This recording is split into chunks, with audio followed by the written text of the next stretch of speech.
The debate stage is lit up under harsh lights.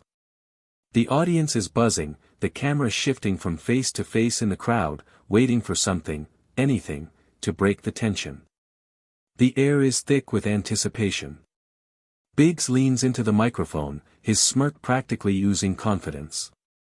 He stands at the podium, towering over the younger, more composed figure of Jasmine Crockett. His eyes glint with the arrogance of a man who believes he has already won, the crowd primed for his next insult. He pauses for effect. "It's clear you don't have the intellect to grasp the complexities of this issue, Ms. Crockett," Biggs sneers, the words dripping with condescension. His voice cuts through the room like a blade, the slight directed at Crockett landing like a punch. The audience reacts. Some laugh nervously, some hold their breath, unsure of how she will respond. A few nod knowingly, having heard the same tired insults directed at her before. But this time, it's different. The camera shifts to Crockett. The lens zooms in slowly, capturing the controlled stillness in her face. She doesn't flinch, doesn't move a muscle. Her eyes, sharp and unwavering, lock onto Biggs. In that brief, electric moment, the weight of his words hangs in the air like a challenge. Crockett inhales slowly. She knows exactly what's coming. The tension rises. The room falls silent. You can almost hear the collective breath of the audience as they brace for her reply. She stands firm, unshaken. Her hands remain steady, one lightly gripping the podium, the other resting at her side.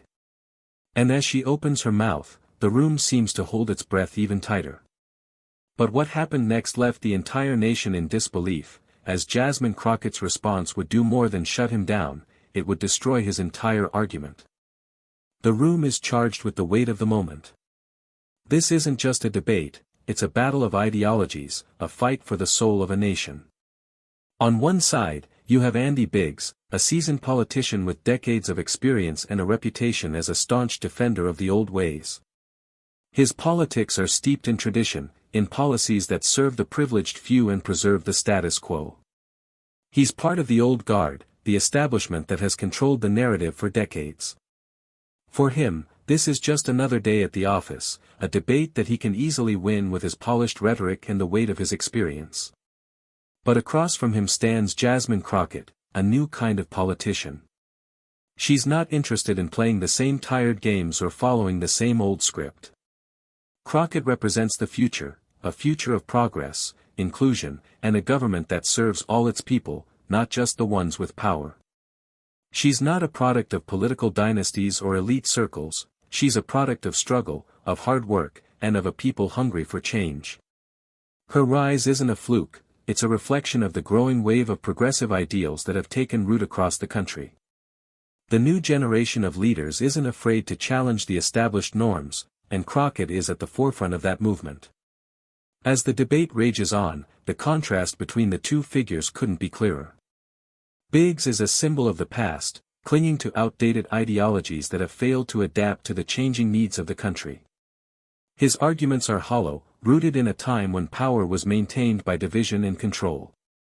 He argues for smaller government, lower taxes for the rich, and a return to the good old days that never really existed for most people. Crockett, on the other hand, represents a new wave of leadership, one that's inclusive, empathetic, and forward-thinking. She speaks to the dreams of everyday Americans, the ones who have been left behind by a political system that caters to the wealthy and powerful. She doesn't just talk about policy, she talks about people, about justice, equity, and opportunity for all. Her message isn't just about winning a single debate, it's about igniting a movement, a call to arms for those who believe in a fairer, more just society. The stakes have never been higher. This debate is about more than policy. It's about the direction the country will take in the years to come. Will it remain in the grip of the old political guard, or will a new generation of leaders like Crockett emerge to reshape the future? As the hours tick by, the room is divided. There are murmurs from the audience, whispers of support for one side or the other. But everyone knows that this is more than a battle between two politicians. It's a battle between two worldviews, two visions of America's future.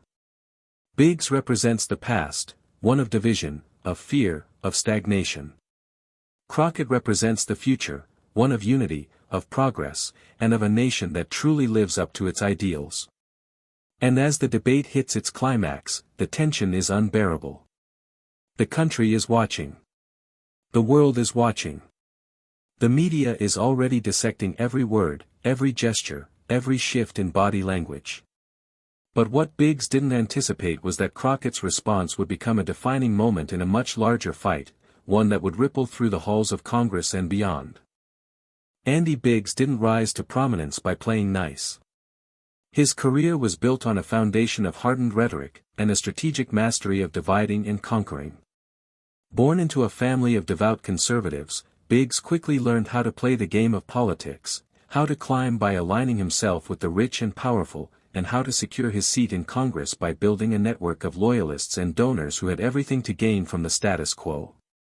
From the start, Biggs knew that in order to thrive in the political landscape, he would have to maintain an air of superiority. The more dismissive he could be of the people who didn't share his beliefs, the more power he could wield. His rise was marked by his repeated confrontations with the growing wave of progressive thought, whether it was healthcare reform, environmental protections, or social justice initiatives. Biggs wasn't interested in compromise. He wasn't interested in progress. His goal was always the same: protect the rich, protect the powerful, and ensure that the system never changed. Biggs had a reputation for being a hardliner. He had no patience for what he called liberal nonsense. He didn't hesitate to belittle anyone who didn't fall in line with his conservative ideals, and he often went out of his way to humiliate anyone who challenged him. Whether it was mocking the intellectual capacity of young progressives or dismissing the cries for racial justice, Biggs's brand of politics was deeply rooted in contempt. He thrived in the echo chambers of Fox News and conservative think tanks, where his harsh language and divisive rhetoric made him a darling of the far right. But beneath the bravado, there was something more insidious at play. Biggs didn't just speak from a place of ideology, he spoke from a place of profound arrogance. His beliefs weren't just political, they were personal. In his mind, those who didn't agree with him were simply lesser. The poor were lazy. Minorities were troublemakers. Women, in his view, were best seen and not heard, especially when they dared to challenge his authority. Biggs didn't just see himself as a defender of the conservative cause, he saw himself as a guardian of the natural order, the self-appointed protector of America's traditional values. This arrogance bled into every interaction he had. He could never simply debate a policy, no, it had to be about proving his intellectual superiority. In his mind, anyone who didn't follow his lead was simply unqualified to have an opinion on the matter. And it was this arrogance that made him a deeply divisive figure, one whose very presence alienated vast swaths of the population. The more he belittled, the more he found himself surrounded by sycophants and echo chambers, insulated from the growing discontent outside the walls of his office. His dismissive attitude wasn't just reserved for the common man, it extended to those who challenged his position within the political establishment. In the rare moments when Biggs was confronted with someone who didn't back down, like Jasmine Crockett, he treated it not as an opportunity to engage in meaningful dialogue, but as an affront to his authority. Crockett's very existence in the political arena was a challenge to everything Biggs stood for. A black woman, a progressive force, demanding change. She represented everything that threatened his vision of a country governed by the few, for the few. But even with all the power he had amassed, Biggs seemed blind to the winds of change sweeping across the country. While he built alliances with donors and cultivated the support of the right-wing media, the country outside Washington was shifting. The people were restless. They wanted more than just tax cuts for the wealthy and endless wars fought for corporate gain. The call for universal healthcare, a fairer economic system, and racial justice had become louder than ever, with progressives like Crockett gaining ground in a system that had long been dominated by figures like Biggs. Biggs had grown accustomed to the comforts of being the smartest person in the room.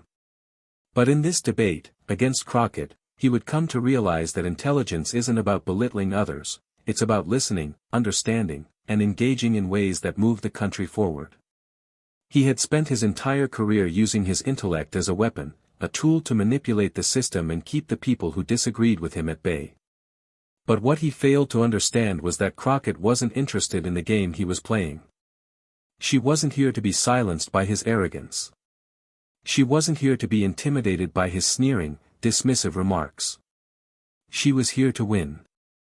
And what Biggs failed to realize was that, behind the scenes, Crockett had been preparing for this very moment. And soon, her reply would expose his own weaknesses. Jasmine Crockett was born into a world that didn't hand her opportunities, she had to fight for every single one. Her childhood wasn't defined by privilege or political connections. It wasn't cushioned by wealth or status. She grew up in a small, working-class neighborhood where every day was a reminder of how hard people had to work just to survive, let alone thrive. Crockett's parents were both teachers, deeply invested in their community and fiercely dedicated to their students. They weren't just educators, they were activists, working after hours to create better opportunities for their students, often coming home late, tired, but never without hope. From a young age, Crockett was taught that nothing came easily, and if you wanted something, you had to earn it. She learned early on that the world wasn't going to hand her success on a silver platter, but she was okay with that. In fact, it became her mantra: success isn't given, it's earned through hard work, resilience, and an unwavering commitment to your beliefs. Her academic journey was far from easy. Crockett was a bright student, but the obstacles she faced in school were nothing like what Biggs had encountered. While he was schooled in the halls of privilege, Crockett fought to prove herself in a system that was designed to favor others. There were times when she felt like she didn't belong, times when the odds seemed too great to overcome. She often faced the dual struggle of excelling academically while carrying the weight of being a black woman in spaces where she was the minority. She had to work twice as hard, speak twice as loud, and be twice as resilient just to be seen as equal. But those struggles only fueled her fire. In high school, she started volunteering at a local community center, working with children who faced the same systemic barriers she'd grown up with. It was there, in the trenches, that Crockett discovered her passion for public service. She saw firsthand the way that policy, or the lack of it, affected the lives of ordinary people. Her teachers always told her that she could be anything she wanted, but it wasn't until she started volunteering that she realized the true cost of a broken system. It wasn't enough to just be smart or talented, change required more than just good intentions. It required action, grit, and a willingness to face down the giants of injustice. And in that moment, Crockett's resolve was solidified: she was going to become a lawyer and, eventually, a politician. She would fight the battles others refused to fight. Crockett's time in law school was no easier. She was one of the few students of color in a predominantly white institution, constantly forced to prove herself in ways that others never had to. But what she lacked in social capital, she made up for with her intellect, work ethic, and tenacity. There were long nights of studying, countless hours of unpaid internships, and moments of doubt where she questioned whether this path was truly worth it. But Crockett was nothing if not relentless. Every "no" she encountered only made her more determined. After law school, she found herself working as a civil rights attorney, a role that would define her career. The cases she took on weren't just about fighting for abstract principles, they were about fighting for real people whose lives were being torn apart by a system that didn't care about them. She defended clients who had been wronged by the criminal justice system, worked with communities who were under attack by discriminatory policies, and stood on the front lines of battles for voting rights and racial justice. Crockett had seen the ways in which power twisted and contorted itself to maintain control, and she wasn't about to stand by and watch it continue. Her work as an attorney gave her a front-row seat to the struggles of ordinary Americans. The world she saw through her clients' eyes was vastly different from the world Biggs inhabited, a world where privilege, corruption, and power decided who succeeded and who was left behind. She could see through the cracks in the system in ways that others couldn't, because she wasn't just reading about injustice, she was living it, breathing it, and fighting it every day. And it was that lived experience that made Crockett so formidable. While Biggs used his education and connections to manipulate and control, Crockett's intelligence came from a deeper, more grounded place. It wasn't just about the books she had read or the degrees she had earned, it was about the struggles she had lived through and the lessons she had learned along the way. Crockett didn't just fight for policies, she fought for people, for families, for communities who had been ignored for far too long. What made her different from Biggs was her emotional intelligence. She didn't just understand the mechanics of law and policy, she understood people. She knew how to listen, how to connect, and most importantly, how to empower others to speak up and fight for themselves. While Biggs had built a career off dismissing the needs of the people, Crockett had spent her life listening to their stories, learning their struggles, and using her voice to amplify theirs. And now, as she stood at the podium in front of Biggs, Crockett wasn't just fighting for her own success. She was fighting for everyone who had ever been told they didn't belong, for everyone who had been dismissed, overlooked, or silenced. This moment wasn't just about winning a debate, it was about proving that someone like her could stand up against someone like him and win. The truth was, Crockett had seen all sides of the political spectrum, and her unique perspective was about to shine through in a way no one expected. The air in the room thickens, the tension becoming almost unbearable as the debate drags on. Biggs leans in again, his smirk widening with each passing moment, as if he believes every word he says is a victory. The audience is split, some nodding in agreement with his every syllable, others growing visibly uneasy. Biggs, sensing the crowd's divided loyalties, decides to push harder, leaning into his tried-and-true tactics, mockery, dismissal, and insult. His voice cuts through the room with a sharp edge, as though he believes that cutting down his opponent will somehow make his argument stronger. "Ms. Crockett," Biggs sneers, "I'm not sure you fully grasp the gravity of the situation here. This isn't some college debate club where you can spout off ideologies and expect applause. This is real-world policy. I wonder, do you even understand how these policies work, or is it just about playing to the crowd?" He chuckles to himself, pleased with his jab, as a ripple of laughter moves through the more conservative members of the audience. It's the kind of laugh that carries an air of superiority, the kind that feels like a slap in the face to anyone who dares challenge the establishment. Crockett's eyes narrow for just a second, but she doesn't flinch. Her hands remain steady, palms flat on the podium as she faces her adversary. Her calmness is unnerving to Biggs. He thought she would crack by now, break under the weight of his words. But she doesn't. The more he mocks, the more composed she becomes, as if every attempt to undermine her only fuels her resolve. Biggs pushes further. "You know, you can't just say, change, and expect everything to magically get better. It's a lot more complicated than your progressive fantasies. You can talk about equality all day long, but do you have any idea how to actually implement these policies without bankrupting this country?"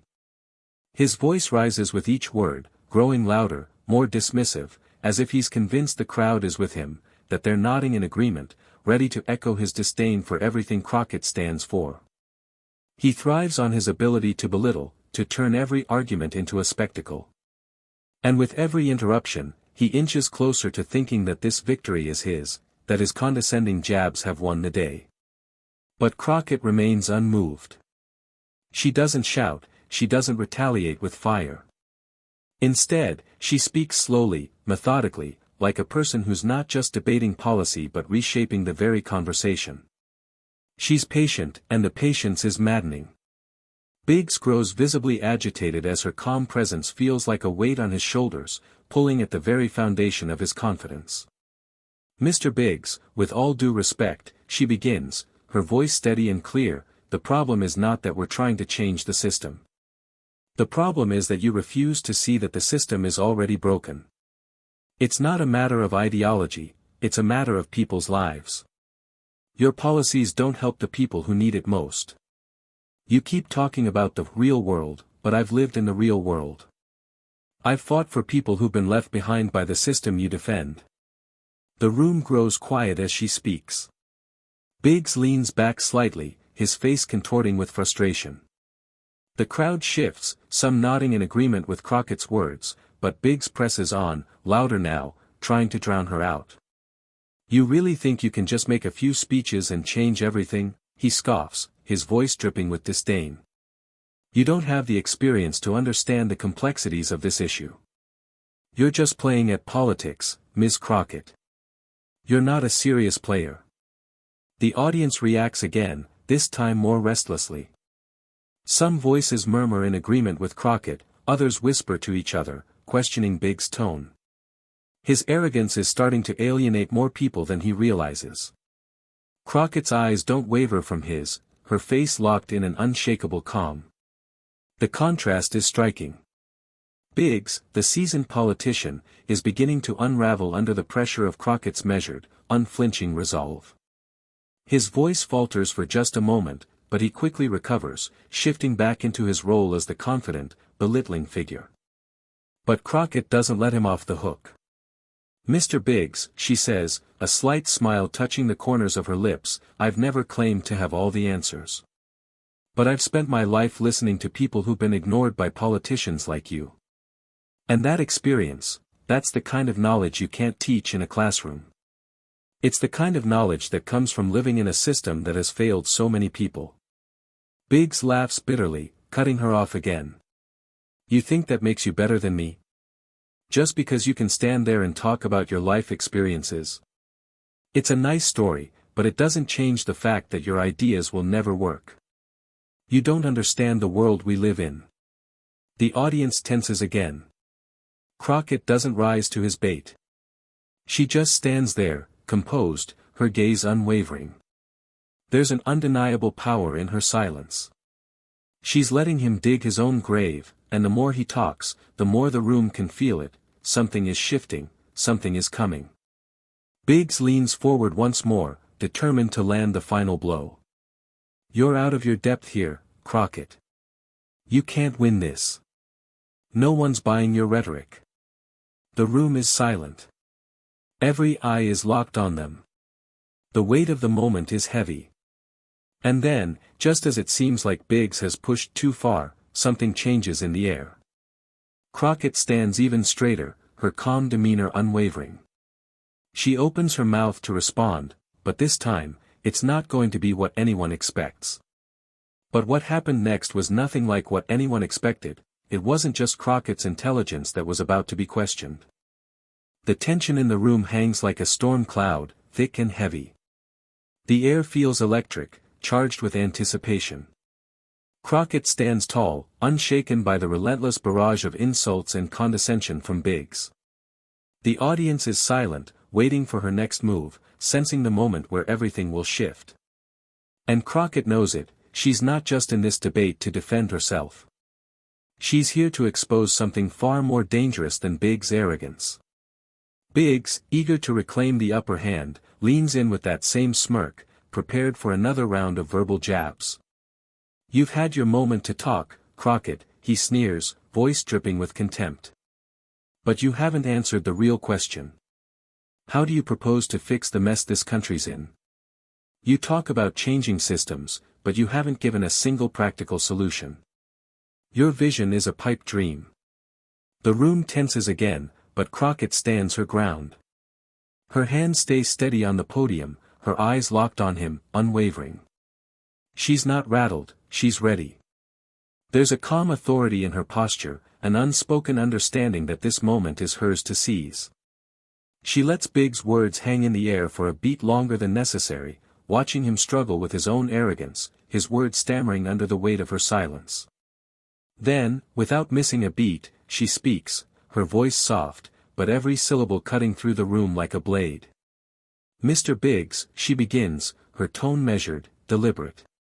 You talk about the real question, but you've missed the point entirely. The real question isn't how to keep things the same. The real question is why the system you defend has failed so many people. You're here talking about your so-called solutions, but you're missing the one thing that's right in front of you. The system is broken because it was never designed to work for the people who need it most. A murmur ripples through the audience. A few nod in agreement. Biggs flinches, momentarily thrown off balance by her composed yet sharp retort. But he quickly recovers, trying to force his dominance back into the conversation. Crockett, you can't change a system overnight. It's not as simple as broken or fixed. We live in the real world, where things are complicated, and change doesn't happen because you wish it into existence. Crockett doesn't flinch. Instead, she leans forward slightly, her eyes narrowing, like she's looking right through him. Her next words land with the precision of a surgeon's scalpel. You're right about one thing, Mr. Biggs. Change doesn't happen because we wish it into existence. But it certainly doesn't happen by sticking with a system that was never designed to help the majority of people in this country. You keep talking about the real world, but it's the very real world that your policies have hurt. You say things are complicated, but the truth is, you just don't want to admit that the complexity is rooted in a system that thrives on inequality. The room is still. Every eye is on her. Biggs opens his mouth to interrupt, but Crockett cuts him off, her voice rising with quiet authority. You know, I've spent years as a civil rights attorney, she continues, her voice steady but powerful, working with families whose lives have been destroyed by the very systems you champion. I've seen the damage firsthand. I've watched parents cry over lost homes, students forced into failing schools, and communities left to fend for themselves because their representatives chose corporate donations over people. And what have you done, Mr. Biggs? You've written more bills to protect the rich and powerful, to lock up the poor, to silence the voices of the marginalized. You've had decades to fix this, but instead, you've chosen to maintain a system of oppression. And now, you're telling us that your way is the only way forward. A shift happens in the room. The audience, which had been cautiously watching the exchange, now feels the weight of Crockett's words. Some in the crowd are beginning to shift in their seats, whispering, nodding along. Biggs' confident smile is beginning to crack, his posture less assured as he realizes that the tide is turning. He opens his mouth again, ready to deliver another attack, but Crockett isn't finished. I'm not here to offer you a quick fix, she says, her voice quiet but unyielding. I'm not here to tell you that changing decades of injustice is going to be easy. But I'm also not going to stand here and let you act like the system you've helped maintain is anything but a failure.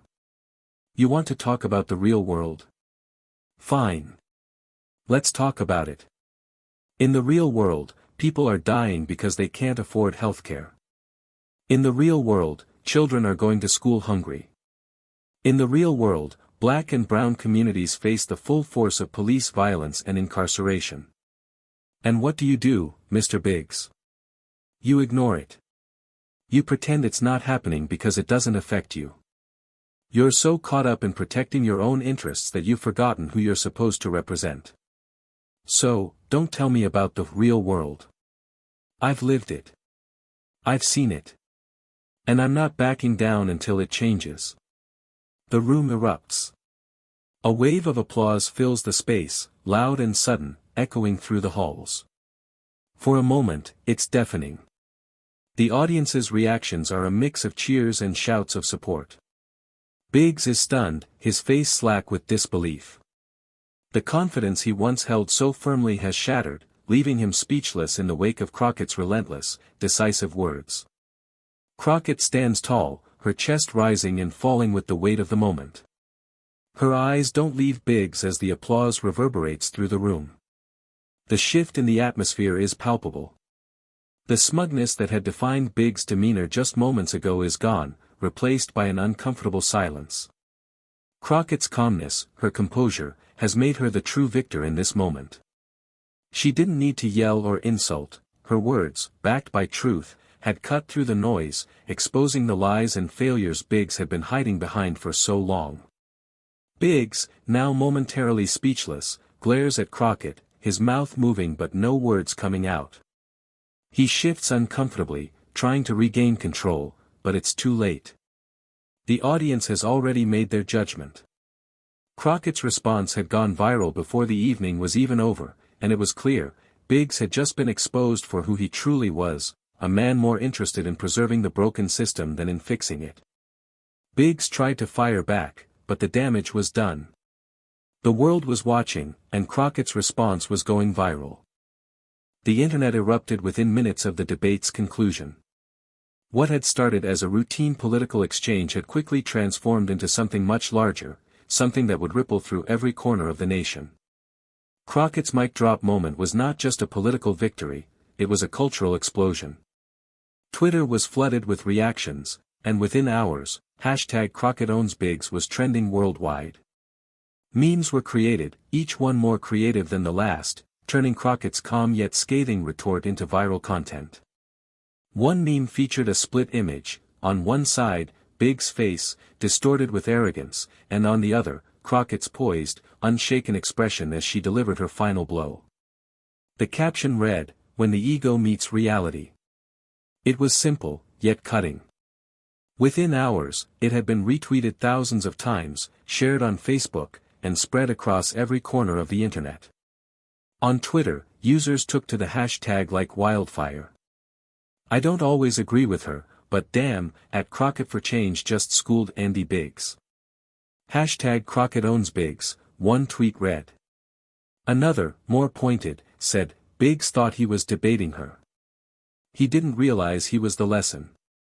#CrockettOwnsBiggs. Celebrities, especially those in the progressive sphere, rushed to show their support. Actress and activist Maya Rivera posted a short video with a caption, "Jasmine Crockett is what we need in Washington. The future of America is bright." #CrockettOwnsBiggs.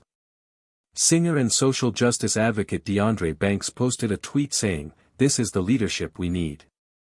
Crockett is the voice of the people.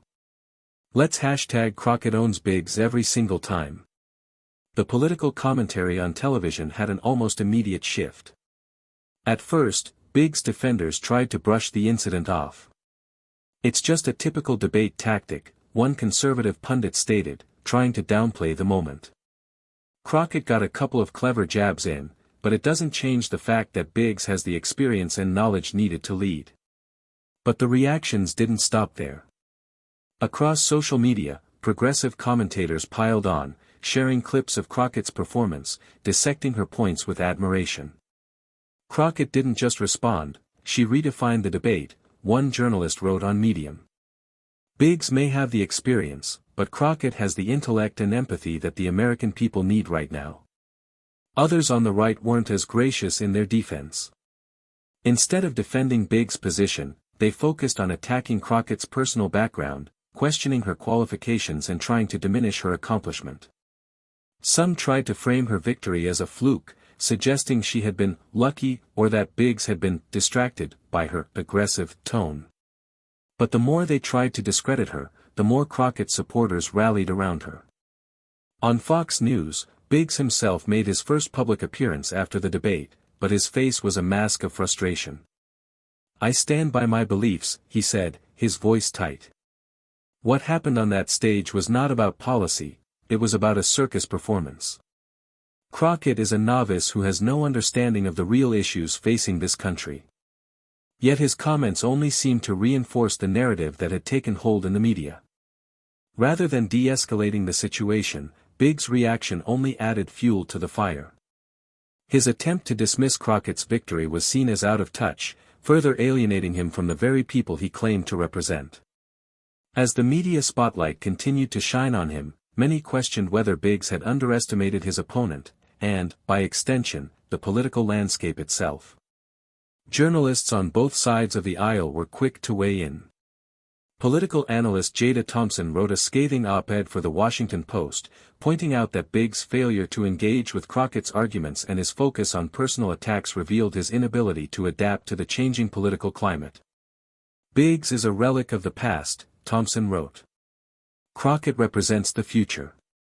And this debate was more than just an ideological clash, it was the old guard versus the new wave, and the people have spoken.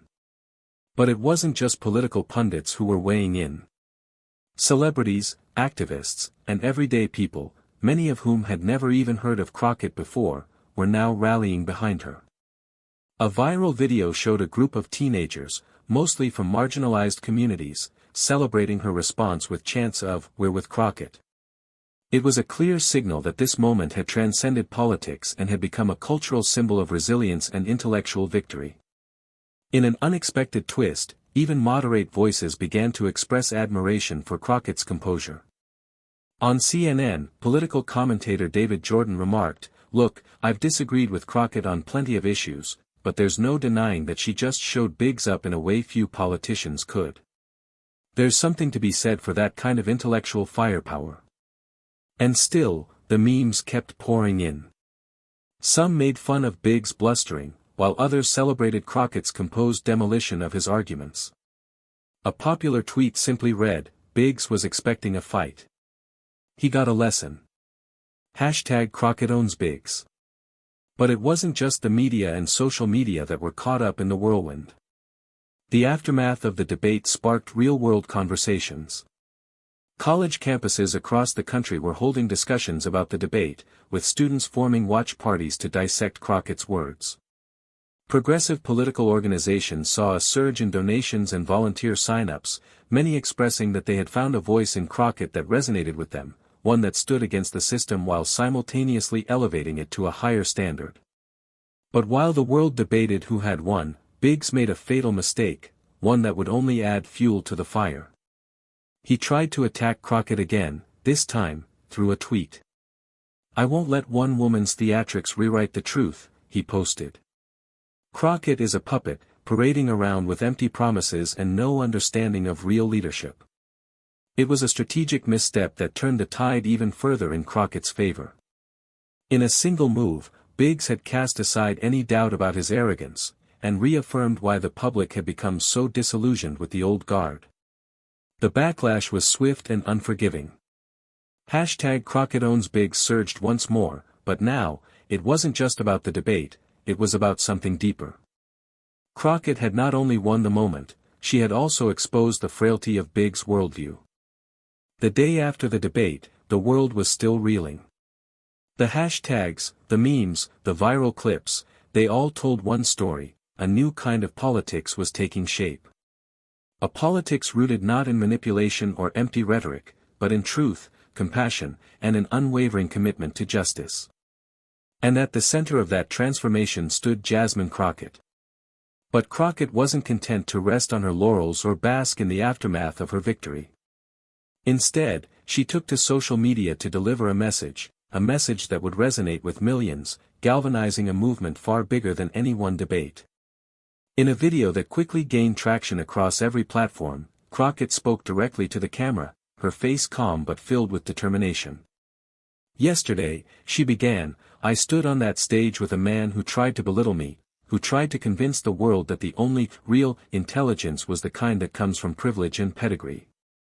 He tried to make it seem like the only way to understand this country's struggles was to have money, status, and a seat at the table of power. But that's not the truth. And that's not the kind of leadership this country needs." She paused, letting her words sink in, before continuing with an intensity that cut through the screen. "Intelligence is not measured by who you know or where you come from. It's not about degrees or titles. Intelligence is about understanding. It's about understanding the struggles of working people, the pain of families who can't afford healthcare, the frustration of communities who've been left behind by a system that was never designed for them to succeed. It's about understanding the brokenness of a system that rewards the rich and punishes the poor. And, most importantly, it's about using that understanding to do something about it." Her voice, steady and filled with conviction, rang out as a clarion call. "That's what I stand for. Not empty promises, not the politics of division. But real, substantive change. Change that comes from the ground up. Change that comes from listening, from learning, from fighting for those who have been silenced for far too long." The video cut to clips of everyday people: a mother with children in a food line, a factory worker walking home at dusk, a teacher in a crowded classroom. These weren't images of the privileged or the powerful. They were images of America's heart and soul, the people who had been ignored, dismissed, or abandoned by the political elite for far too long. Crockett's voice echoed over these images, the weight of her words landing with undeniable force. "And that's why I'm here," she continued. "To serve the people. To challenge the status quo. To fight for a government that works for everyone, not just the wealthy, not just the connected, but the hardworking families, the immigrants, the marginalized. The people who have been kept at the margins of our democracy. And I'll tell you this, we will no longer tolerate the politics of division and ignorance. We will no longer tolerate leaders who mock us, belittle us, and use their privilege as a weapon. Her words were a direct challenge to the establishment.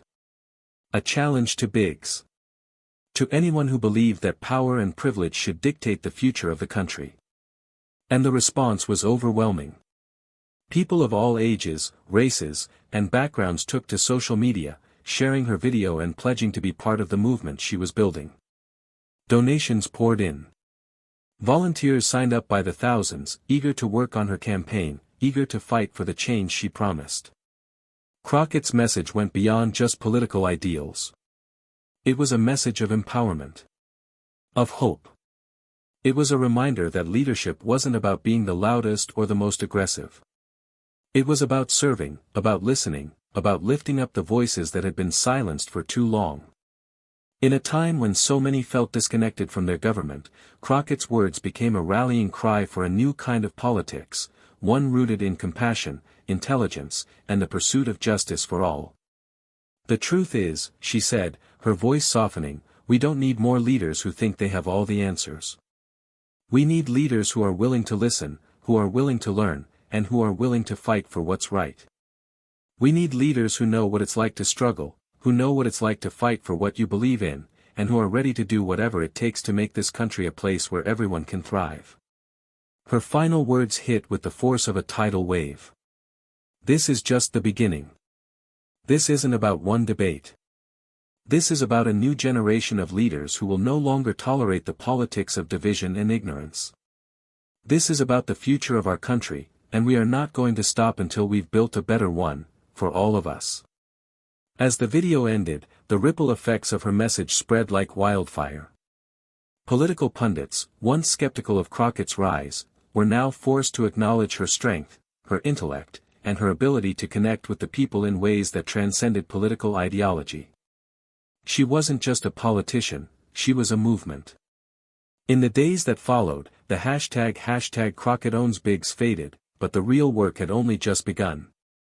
The momentum that had been sparked by that fateful debate was now turning into something unstoppable.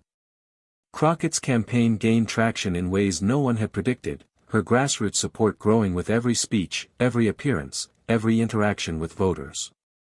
And as the world continued to debate the meaning of her victory, one thing was clear, Jasmine Crockett wasn't just a flash in the pan. She was the leader of a new political movement, one that was determined to challenge the entrenched powers and create a system that worked for everyone, not just the elite few. In the end, it wasn't just about one debate.